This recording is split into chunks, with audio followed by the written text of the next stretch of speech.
पाहताय JB TV news. बातमीत सत्यता हीच आमची ओळख। मंत्री गिरीश महाजन यांचा खासदार संजय राऊत यांच्यावर घणाघात जनतेने नाकारले, बडबड थांबवावी। राज्यातील राजकीय वातावरण तापलेलं असताना जलसंपदा मंत्री तथा नाशिक जिल्ह्याचे पालकमंत्री गिरीश महाजन यांनी खासदार संजय राऊत यांच्यावर जोरदार टीका केली आहे। एका कार्यक्रमादरम्यान माध्यमांशी बोलताना त्यांनी राऊत यांच्या विधानांचा समाचार घेत जनतेनं त्यांना स्पष्टपणे नाकारल्याचा दावा केला आहे। मंत्री गिरीश महाजन म्हणाले, 29 पैकी एकही महानगरपालिका त्यांच्या ताब्यात आलेली नाही, त्यामुळे त्यांनी आपली बडबड थांबवावी। जनता आता काय निर्णय देते हे निवडणुकांमधून वारंवार स्पष्ट झालेलं आहे आणि त्यांनी पुढे शिवसेना उद्धव बाळासाहेब ठाकरे गटावर निशाणा साधत आगामी निवडणुकांमध्ये त्यांना फारसं यश मिळणार नसल्याचं भाकीत व्यक्त केलंय। जिल्हा परिषद निवडणुकांचा उल्लेख करत महाजन म्हणाले की निवडणुका जाहीर होऊ द्या, आकडे काढण्यात ते पटाईत आहेत। धुळे जिल्हा परिषदेचे आकडे काढून देतील। त्यांच्या या टोलेबाजीवर उपस्थितांमध्ये एकच हशा पिकला। महाजन यांच्या या वक्तव्यामुळे राजकीय वर्तुळात पुन्हा एकदा आरोप प्रत्यारोपांना उधाण येण्याची शक्यता व्यक्त केली जाते आहे।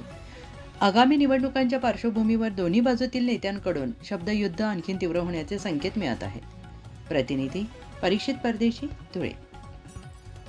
तर आता मला वाटतं एका ठिकाणी म्हणजे मी म्हटलं होतं की एका ठिकाणी तरी महापालिका एखादी तरी 29 पैकी निवडून आणून दाखवावी। मी माझ्या कट्टावर बोललो होतो, आपल्याकडे सगळ्यांकडे बाईट दिलं होतं।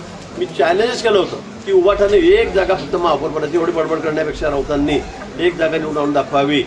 एकाही ठिकाणी ते निवडून आलेले नाहीत, एकाही ठिकाणी ते महापौर झालेले नाहीत। आता मला वाटतं की आता ते आमच्या सोबत त्या ठिकाणी आलेले आहेत। सर युजीसीच्या संदर्भात अतिशय वाईट अवस्था उभाटाची या ठिकाणी राज्यामध्ये झालेली आहे।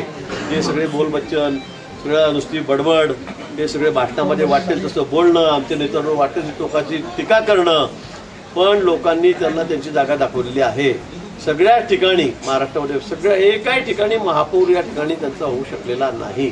आता तरी मला वाटतं त्यांनी जरा हे सगळे बोलबच्चना बोलघेवडापणा हा जो सोडावा आणि उद्धवजींनी राऊतांना थोडं जर समज दिली तर मला वाटतं थोडाफार जरी झेडपीमध्ये, पण मला नाही वाटत एखाद्या ठिकाणी तिथे पण येतील, तिथे पण येणार नाहीत, पण काही सदस्य तरी निवडून येतील म्हणून त्यांनी करावं। आपल्या परिसरातील महत्त्वाच्या बातम्या पाहण्यासाठी आजच आमच्या जेबी टीव्ही न्यूज चॅनलला YouTube वर सबस्क्राईब करा आणि बेल आयकॉन प्रेस करा।